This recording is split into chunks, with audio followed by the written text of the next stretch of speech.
तो ऋषियों की प्रशंसा में कहा, बोले महाराज हरिशरणमेवं ही नित्यं येषां मुखे बचा है, जिनकी मुखारविंद से हमेशा हरिशरणम यह संकीर्तन निकलता रहता है।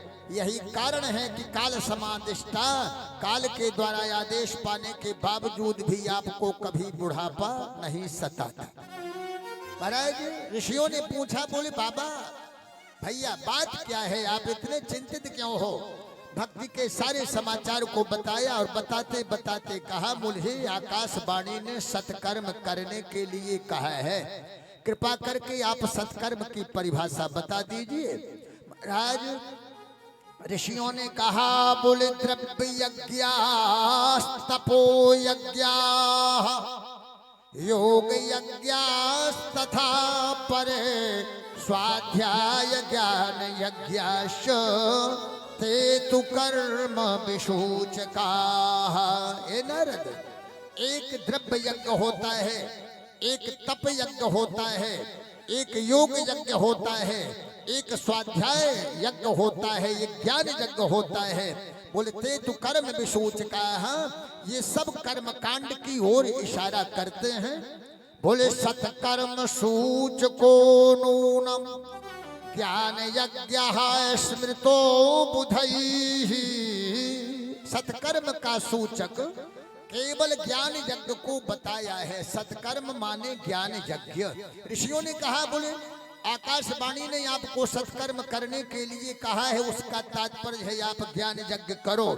ज्ञान यज्ञ माने श्रीमद् भागवत की कथा करो, इनकी बेहोशी दूर हो जाएगी।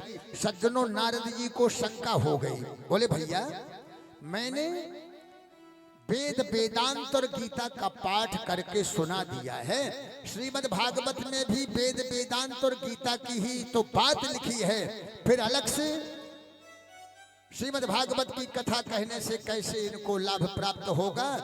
महाराज ऋषियों ने 3 शंकाओं का 3 उदाहरण देकर के निवारण किया। बड़ी प्यारी चर्चा है।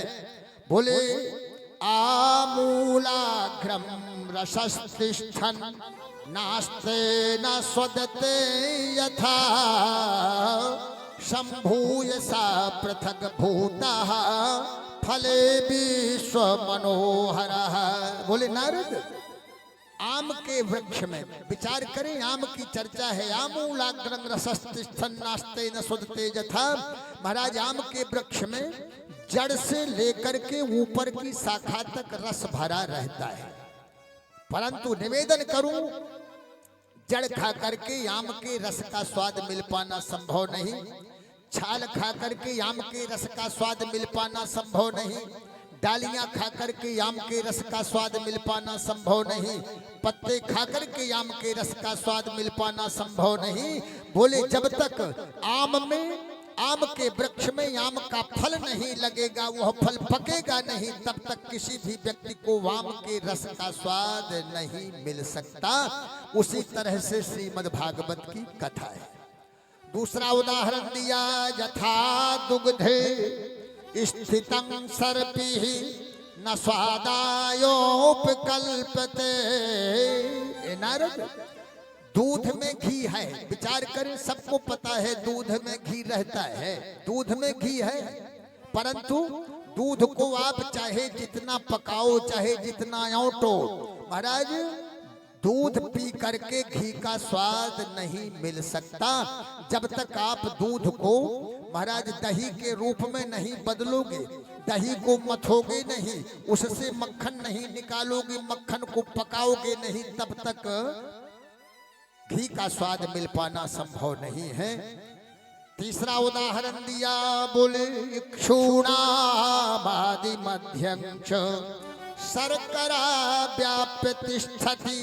गन्ने में नीचे से लेकर के ऊपर तक शक्कर रहती है, बात सत्य है, परंतु आप गन्ने को चूसिए, कहिए किसी से कि हमने शक्कर खा ली, संभव नहीं है।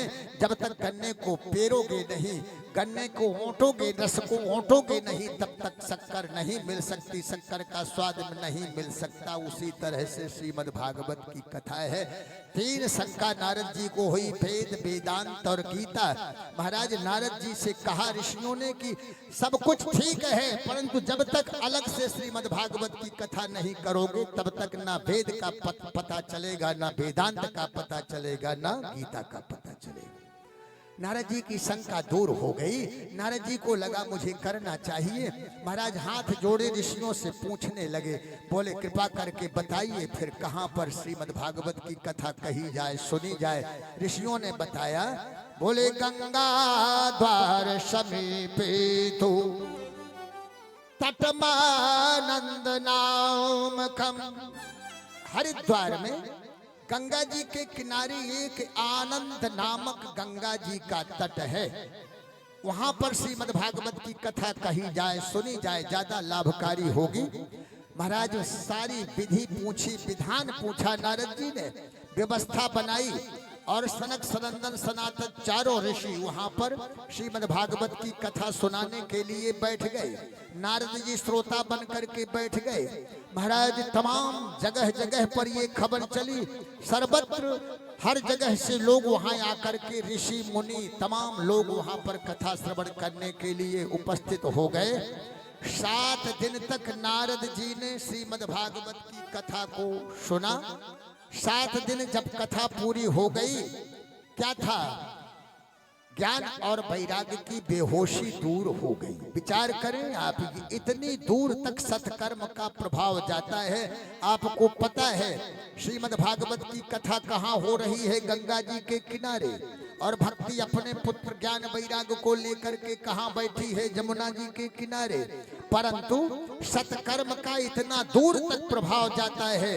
महाराज सत्कर्म किया गया, श्रीमद् भागवत की कथा सुनी गई, ज्ञान वैराग्य की बेहोशी दूर हो गई। भक्ति प्रसन्न हो करके अपने दोनों पुत्रों को लेकर के वहां से चल बड़ी। बोले भक्ति ही सुतऊ तऊ, भक्ति ही सुतऊ तऊ, तरुणऊ गृहीत्वा प्रेमैक रूपा सहसा विराशित। भक्ति ही सुतौ तौ तरुणौ गृहीत्वा, भक्ति दोनों अपने ज्ञान वैराग्य नाम के दोनों पुत्रों को लेकर के चल पड़ी। थोड़ा सा विचार करें, प्रेमैक रूपा, वेद व्यास जी ने लिखा प्रेमैक रूपा, जैसे प्रेम ने रूप धारण कर लिया हो। थोड़ा सा इस विषय पर चिंतन करना है सबको। हम लोगों को जब से होश आया तब से गैन जर जरऊ अहम भक्ति रीतिख्याता। हे महाराज, मुझे लोग भक्ति कहते हैं, मैं भक्ति हूँ। इमऊ में तनयऊ मतऊ ज्ञान वैराग्य नामानऊ, ये मेरे अगल बगल जो लेटे हुए हैं ये ज्ञान वैराग्य नाम के मेरे दोनों पुत्र हैं। काल योगेन जर्जरऊ, समय ऐसा आ गया है कि ये जर्जरा अवस्था को प्राप्त हो गए हैं। महाराज नारद जी ने ढाढ़स बंधाया भक्ति को। बोले देवी चिंता करने की आवश्यकता नहीं, हरिशक्ते करिष्यति, कोई परमात्मा तुम्हारा कल्याण करेंगे। ध्यान रखें महाराज, नारद जी ने नहीं कहा कि मैं तुम्हारा कल्याण कर दूंगा, ऐसा नहीं कहा। हरिशक्ते करिष्यति, भक्त की भावना ऐसी होनी चाहिए, मैं कर दूंगा ऐसा कभी भी नहीं होना चाहिए। वे परमात्मा तुम्हारा कल्याण करेंगे। नारद जी ने ढाढ़स बंधाया, बोले हरिशक्ते करिष्यति, परमात्मा तुम्हारा कल्याण करेंगे, धैर्य धारण करो। नारद जी ने वेद वेदांत घोषैश्च गीता पाठैर मुहुर्मुहुः, वेद पाठ करके सुनाया, वेदांत का पाठ करके सुनाया, गीता का पाठ करके सुनाया। महाराज इतना ही नहीं, कानों में लग लग करके ज्ञान और वैराग्य के कानों से वेद का, वेदांत का, गीता का पाठ सुनाया, परंतु दोनों की बेहोशी दूर नहीं हुई। नारद जी को चिंता बढ़ गई। बोले अगर इनकी बेहोशी दूर नहीं हो पाई तो आज से कोई भी व्यक्ति किसी संत की वाणी पर विश्वास नहीं करेगा। इसके लिए मुझे अगर तपस्या भी करनी पड़ेगी तो मैं तपस्या करूंगा। ऐसा भाव बना करके नारद जी वहां से चल पड़े। महाराज जैसे ही नारद जी का चलना हुआ, आकाशवाणी हो गई। आकाशवाणी ने कहा, बोली एद दर्थं तु सत्कर्म महर्षि तुम समाचार। अरे नारद जी, इसके लिए तुम सत्कर्म करो, इसके लिए तुम सत्कर्म करो। सत्कर्म करोगे तो निश्चित रूप से इसके पुत्र ज्ञान वैराग्य की बेहोशी दूर हो जाएगी। इस तरह से आकाशवाणी ने नारद जी को कहा। नारद जी बड़े फेर में पड़ गए, बड़ा आश्चर्य मानने लगे। बोले सत्कर्म क्या है, सत्कर्म किसको माना जाए? सज्जनों, सत्कर्म का साधारण अर्थ होता है सत माने अच्छा, कर्म माने काम। अच्छा काम सत्कर्म की श्रेणी में आता है। बोले सत्कर्म किसको माना जाए? प्रक्षण मार्गे मुनीश्वरान, रास्ता में जितने मुनीश्वर मिलते थे सबसे सत्कर्म की परिभाषा नारद जी पूछते गए। किसी भी संत ने, किसी भी विद्वान ने सत्कर्म की परिभाषा नहीं बता पाई। लिखा तो यह है कि अंतस्तु पलायिता। महाराज कुछ लोग मौन हो गए, नारद जी की बात को सुनकर के कुछ लोग पलायन कर गए, वहां से भाग गए। बोले नारद जी जैसा योगिना नारदे नापी स्वयं न ज्ञायते तुझत।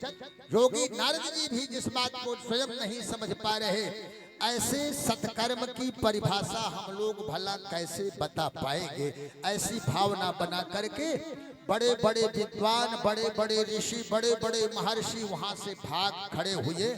नारद जी चले आए आकर के फिर से अपने गुप्त आश्रम बद्रिकाश्रम में नारद जी बैठ गए। आज फिर से महाराज सनक, सनंदन, सनातन ये चारों ऋषि वहां पर पहुंचे। नारद जी को व्यथित और चिंतित स्थिति में देखा, पूछने लगे। बोले नारद, बात क्या है, आज बड़े चिंतित दिखाई पड़ रहे हो? महाराज नारद जी ने सारी भक्ति की व्यथा कथा को कह करके सुना दिया। नारद जी ने चारों भाइयों की प्रशंसा में कहा। बोले पंचहायन संयुक्ता पूर्वेशामपि पूर्वजाः। ये भैया आप हमेशा 5 वर्ष की अवस्था में रहने वाले हो, पूर्वजों के भी पूर्वज हो।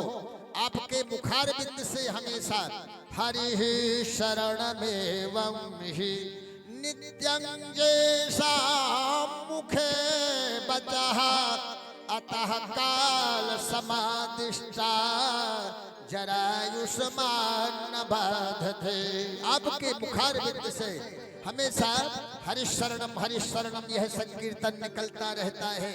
यही कारण है काल के द्वारा आदेश पाने के बावजूद भी आपको कभी बुढ़ापा नहीं सताता।